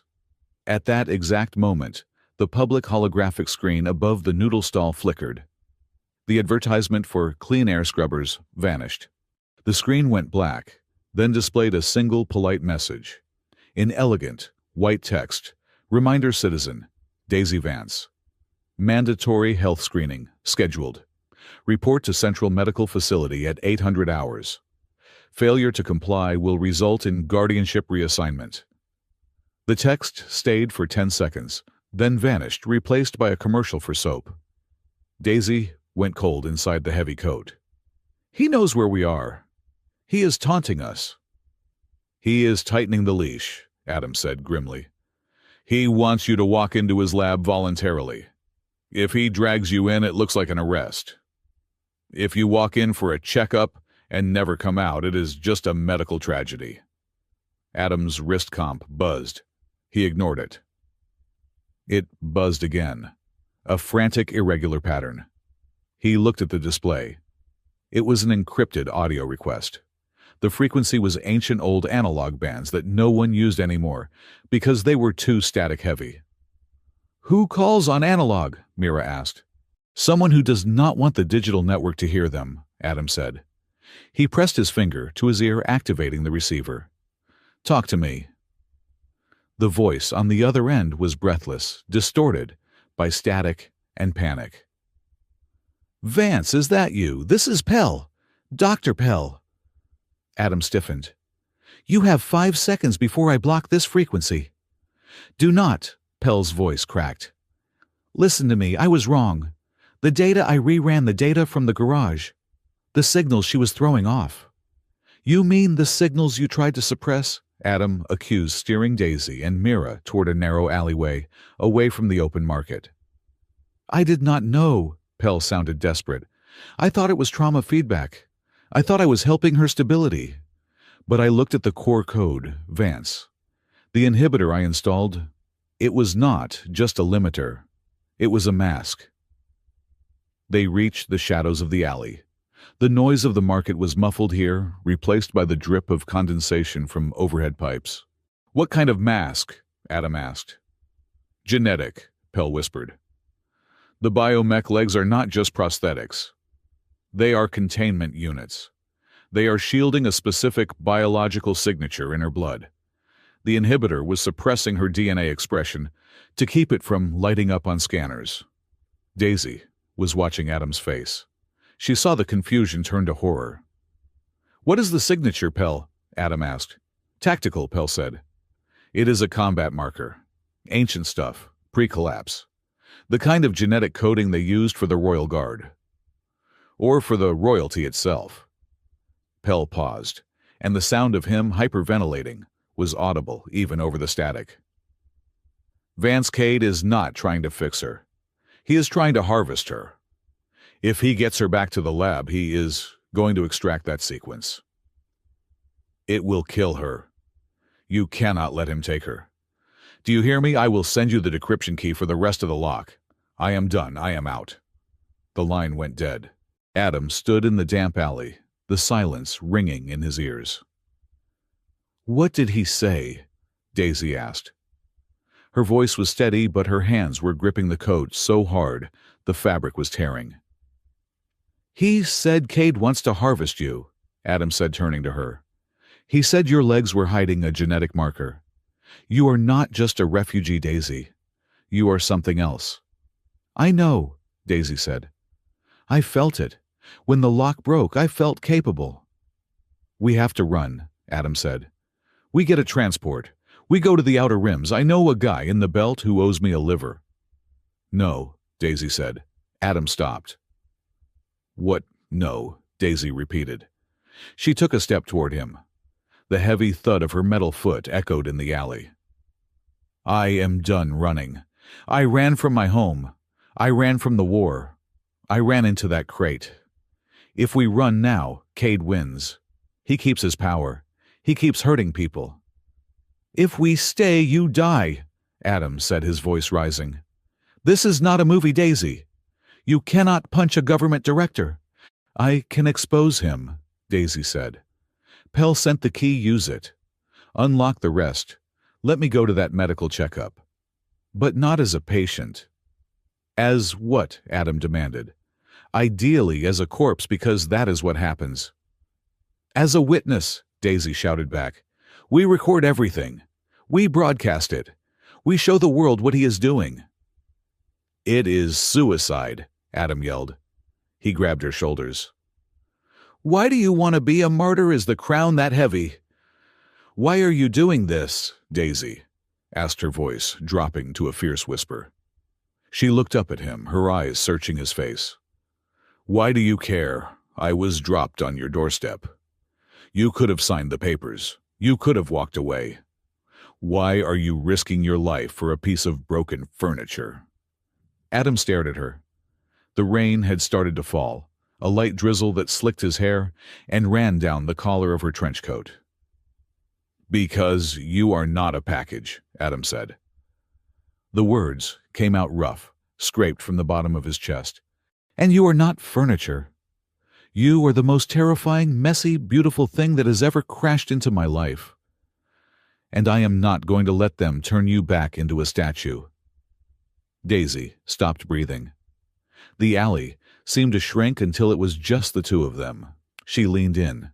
The distance between them was measured in inches, in breaths, in the pounding of two hearts that were terrified for very different reasons. Adam looked at her lips. He wanted to kiss her. He wanted to kiss her more than he wanted to breathe. He wanted to promise her that he could fix this, that he could fix anything. Daisy tilted her head. Her hand came up resting on his chest over his heart. "Adam," she whispered. "Okay, pause." Mira's voice rang out from the end of the alley. They sprang apart as if electrocuted. Mira was standing guard at the alley mouth, looking at a data pad. She didn't look at them. "Kiss later," Mira said flatly. "Get arrested? Never. We have movement." 3 units approaching from the north. And the cat is acting weird. Adam shook his head, trying to clear the fog of adrenaline and desire. "The cat. Mochi," Mira said. "He is not with me. He is," she pointed down. At the far end of the alley near a rusted drainage grate, Mochi was sitting. The cat drone was glowing. Not its eyes, but its entire body. A soft pulsating blue light emanated from under its synthetic fur. It looked at them, let out a sound that was definitely not a meow, more like a harmonic chime, and swiped its paw at the wall. A section of the brickwork, which looked as solid and dirty as the rest of the alley, shimmered. It was a hologram hiding a physical mechanism. The bricks slid back, revealing a dark, narrow staircase leading down. "That is new," Adam said. "Underground," Daisy said. The map. The drone showed a star map, but maybe it wasn't just space. Maybe it was depth. "We cannot go down there," Mira said.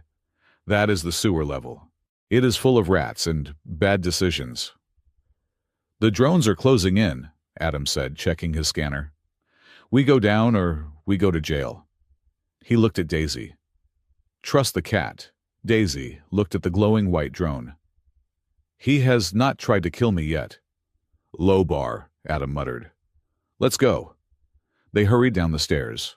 Mochi waited until they were inside, then swiped the wall again. The bricks slid back into place, sealing them in darkness. Just as the hum of security drones passed overhead, Adam clicked on his flashlight. They were not in a sewer. They were in a corridor. The walls were made of a material Adam didn't recognize, a smooth, dark stone that seemed to absorb the light rather than reflect it. The air was cool and dry, smelling of ancient dust and ozone. "This is under Sector 7, Mira whispered, her voice echoing. "I have lived here for 10 years. I thought it was just mud down here." "This predates the city," Adam said, running his hand along the wall. "This architecture is pre-collapse, maybe older." Mochi trotted ahead, his blue glow illuminating the path. He led them deeper, past sealed blast doors and dormant machinery that towered like sleeping giants. Finally, the corridor opened into a vast circular chamber. Adam swung his light around. Whoa! It was a data vault, but not like the cold, sterile server farms of the governance. This was a cathedral of information. Rows of crystal memory cores rose in spiraling columns toward a domed ceiling. In the center of the room sat a massive circular console. Mochi hopped onto the console. He placed his paw on a specific panel. The room woke up. Lights cascaded down the crystal columns, shifting from dormant gray to a vibrant pulsing violet, the exact same color as Daisy's eyes. A holographic display materialized in the center of the room. It wasn't a flat screen. It was a three-dimensional sphere of data. This is a safe house, Daisy realized, walking toward the light. Her metal footsteps rang out on the floor, harmonizing with the hum of the crystals. But for who? For the followers, Adam said, reading the text scrolling on a side panel. This is a listening post, dedicated to the Cat Queen. Daisy froze. The Queen. She reached out, her hand hovering near the floating data. Why is it here? She asked. On Earth, in the slums. Because no one looks for royalty in the trash, Mira said, looking around with wide eyes. Smart. Adam was reading the data stream. His eyes narrowed. Daisy, he said, his voice strange. Look at this. He pointed to a specific log file. It was dated 20 years ago. The text was encrypted, but the translation matrix on the screen was decoding it in real time. Log entry, Exodus protocol, subject battleborn. Daughter, status lost. Note, retrieval must be gentle. The vessel is damaged. The memory is fragmented. Daisy stared at the words. Battleborn, daughter. Daughter, she whispered. The word felt foreign in her mouth. She had grown up an orphan, a ward of the state. She had been told she was found in the wreckage of a refugee ship. The Queen isn't hunting you because you are a fugitive, Adam said, looking at her with a mix of awe and terror. She is looking for you because you are her kid. That is impossible, Daisy said, backing away. I am nobody. I am a cripple. I am a broken thing. You are a tank disguised as a victim, Adam said. Pell said the legs were hiding a tactical signature. You were born for war, Daisy. That is why they locked you up. That is why Cade wants you. He does not want a bride. He wants a super soldier. Mochi let out a soft trill. The drone walked over to Daisy and rubbed its head against her metal shin, vibrating with a mechanical purr. Daisy looked down at the cat. Then she looked at the scrolling data. Retrieval must be gentle. Tears pricked her eyes. Gentle, she repeated. No one has ever been gentle. Except, she looked at Adam. Adam stood there, messy, greasy, holding a flashlight, like a sword. We have the proof, Adam said. We have the data. We have the key. He stepped closer to her. We can prove Cade is trying to weaponize a lost princess, Adam said. But once we do this, there is no going back to the garage. The galaxy is going to come for you. Daisy wiped her eyes. She stood up straight. The trench coat fell open, revealing the white, powerful legs that were no longer a prison, but armor. Let them come, Daisy said. I am tired of negotiating with gravity. She looked at the console. Download it, she ordered. All of it. We have a date with the director. Adam grinned. It was a sharp, dangerous grin. Operation Burn It All Down is a go. Mira sighed, hefting her bag of bricks. I am going to need more snacks. The backstage area of the Central Resettlement Plaza smelled of synthetic lavender and high-voltage anxiety. It was a smell Adam Vance associated with funeral parlors and government waiting rooms, places where bad news was delivered, with a polite smile. He stood in the shadows of the heavy velvet curtains, adjusting the cuff of his only suit. It was a charcoal gray thing he had bought 10 years ago for a court appearance, regarding an unauthorized combustion engine. It was tight in the shoulders and smelled faintly of mothballs. But Mira had lint rolled it into submission. Next to him, Daisy stood like a statue carved from diamond and white ceramic. She was wearing a dress Mira had scavenged from a theater costume department. It was a deep, regal, midnight blue cut to flow around the stark, brutal reality of her mechanical legs rather than hide them. She wasn't hiding anything tonight.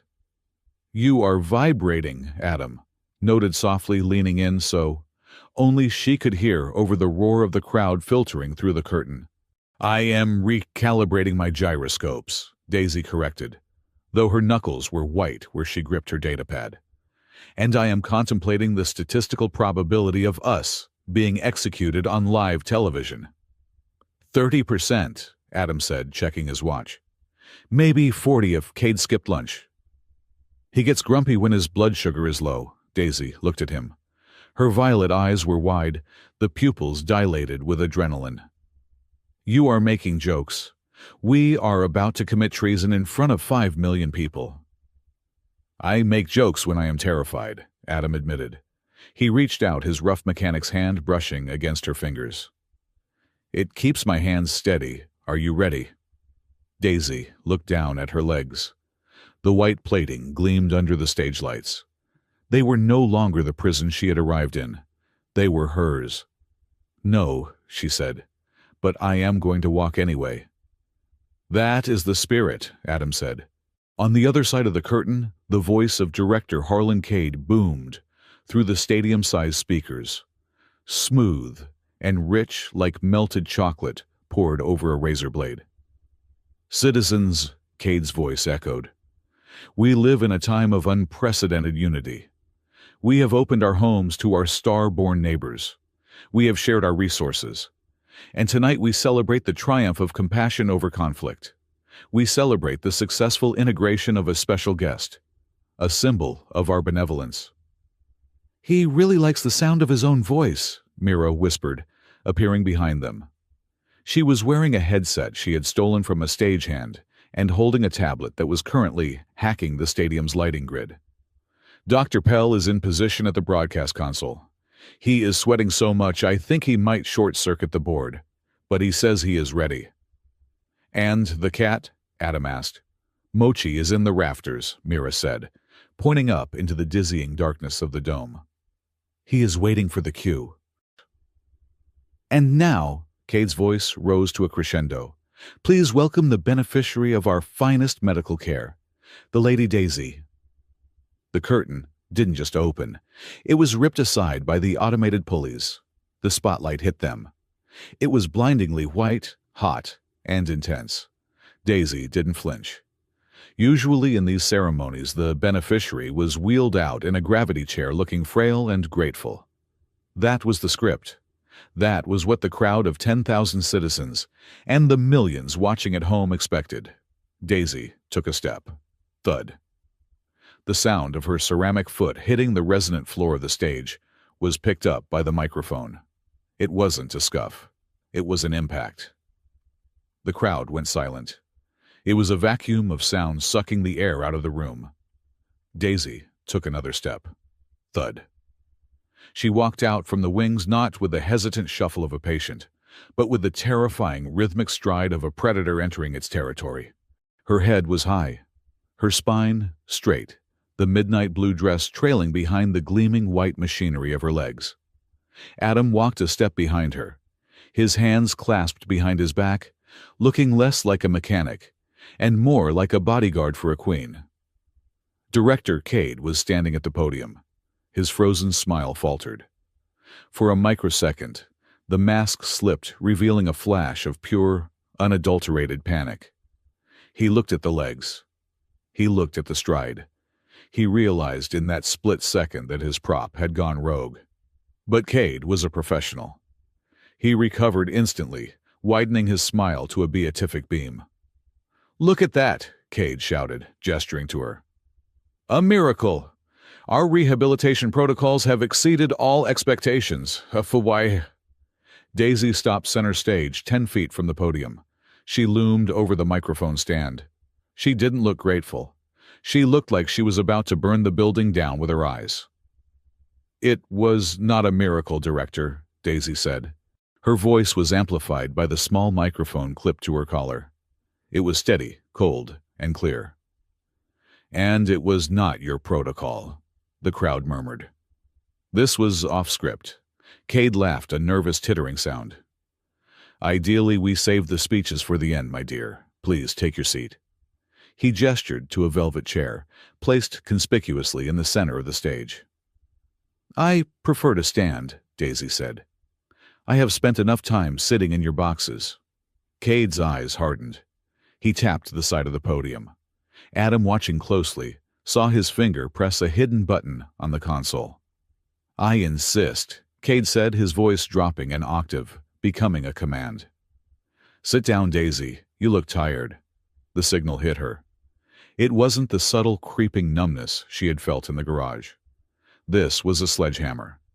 Cade had activated the secondary failsafe, the raw voltage override intended to short-circuit the servos and force a collapse. Daisy gasped. Her back arched as the invisible lightning struck her spine. Her legs locked.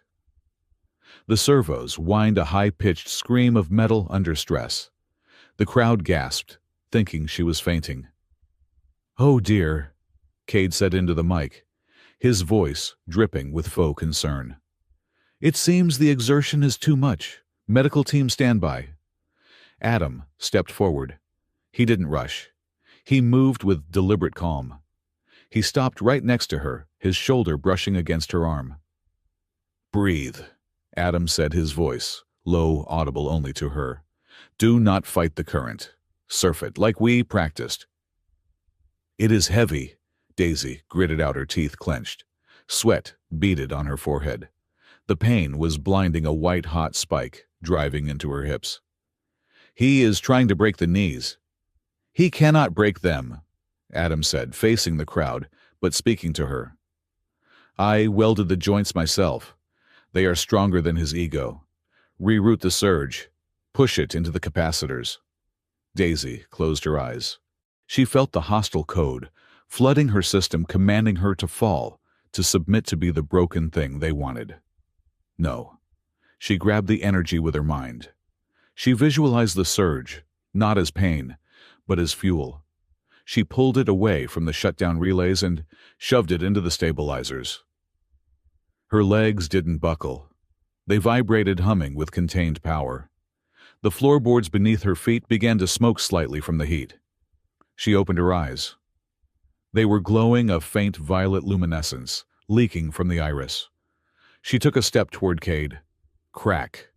The sound was like a gunshot. She hadn't broken. She had moved against the force of the lock, and the sheer power of the movement cracked the stage floor. Cade stepped back, his face draining of color. He pressed the button again and again. Daisy took another step. "If you pass out," Adam whispered, a dry, terrifying chuckle in his voice, "you still owe me rent for the month." Daisy's lip curled into a feral smile.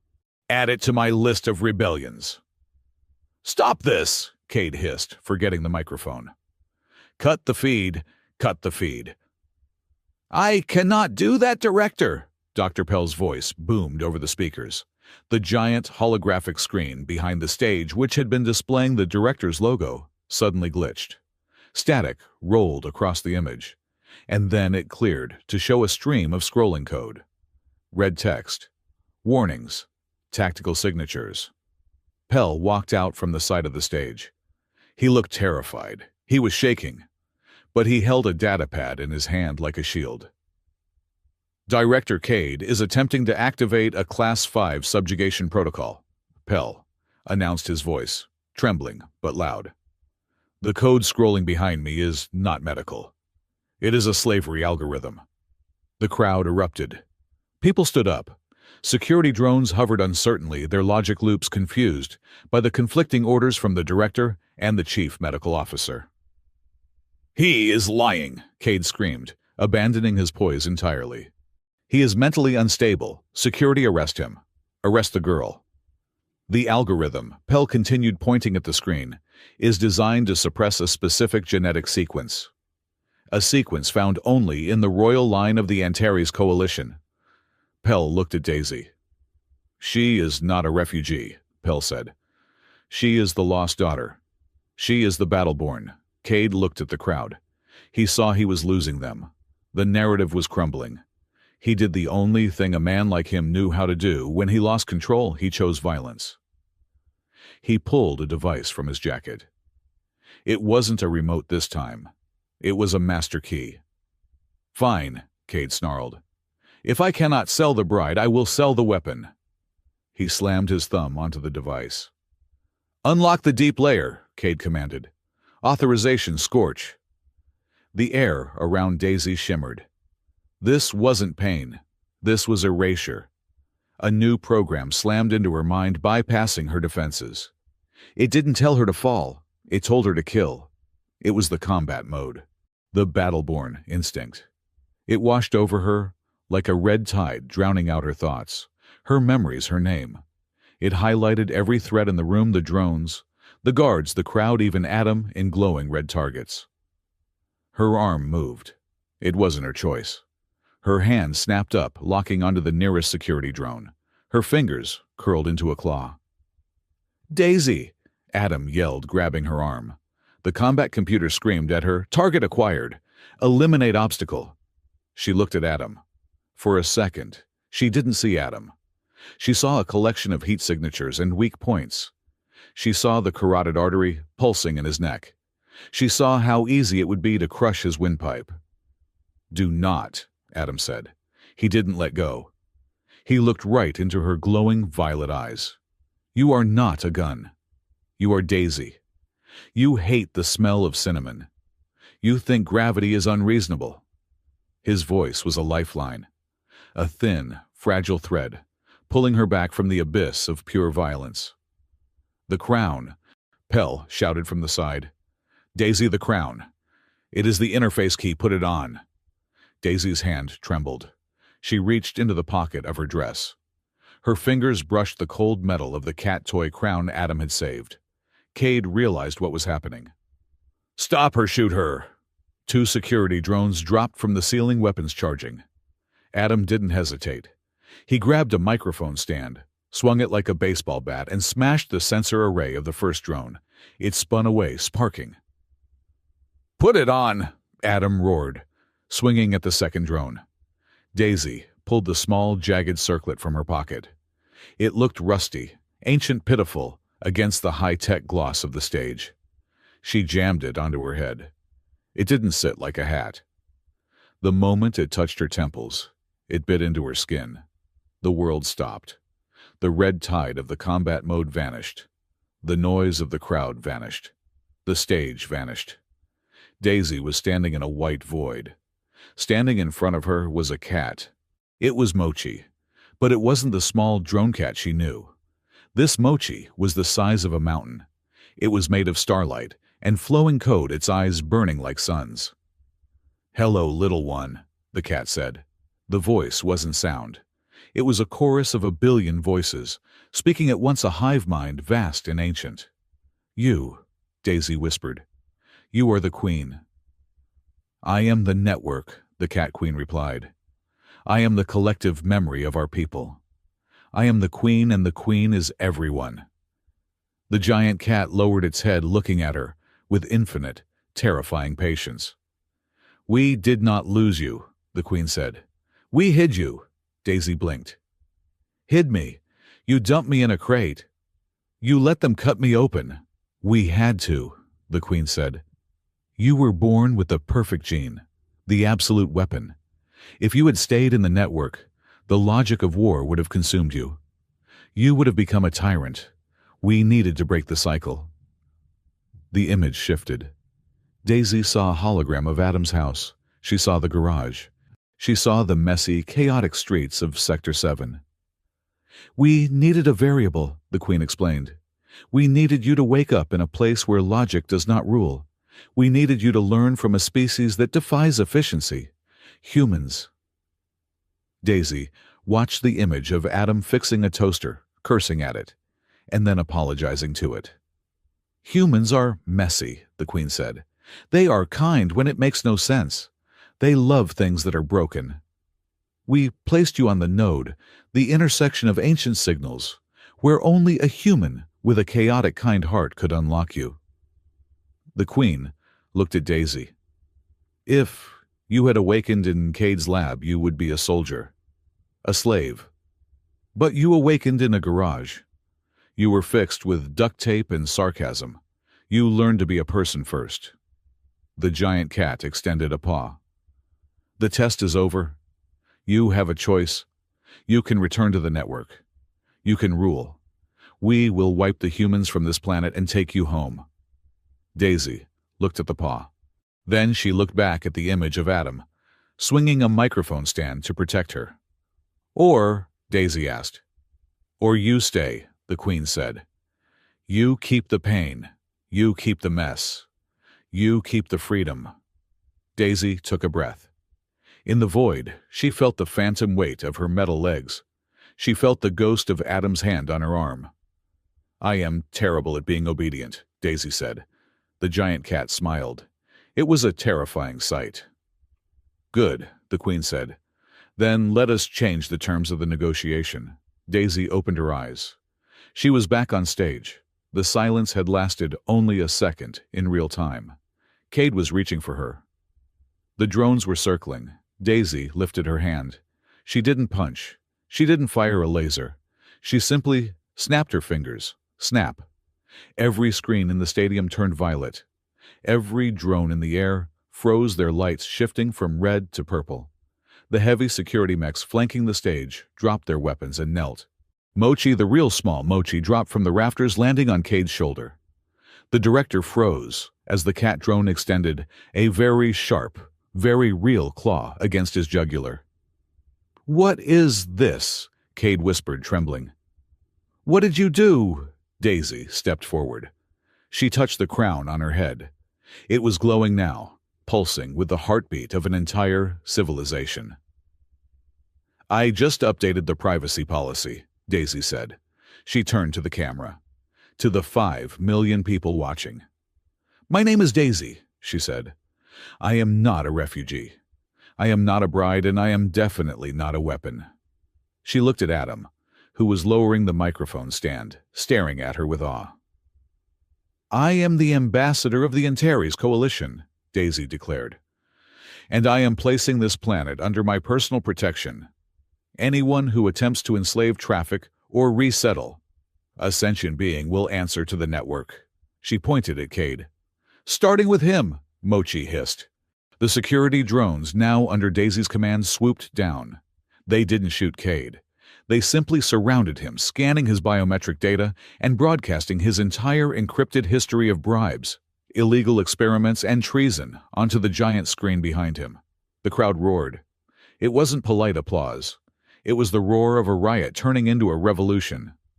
Cade fell to his knees, his career and his life dissolving in a stream of zeros and ones.